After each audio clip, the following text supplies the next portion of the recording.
Hello mga kapatid. Ngayon, dahil trending naman ito, tuturo ko sa inyo kung paano ito gawin. Napakadali lang. Kaya sundan nyo lang itong gagawin natin. Buksan nyo lang ang Google Gemini. Tapos, yan, pag nakapasok na kayo dyan, mayroon dyang Ask Gemini.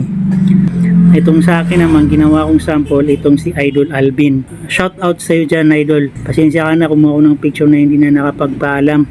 Ilagay ninyo yung prompt sentence na gusto ninyong ipagawa. Ilalagay ko na lang sa comment section yung prompt na yon. Tapos, hintayin niyo na lang ng ilang minuto. So, boom. So, ito na ang resulta. So, ito na yung final result. Diba, napaka-stick. Sana makatulong.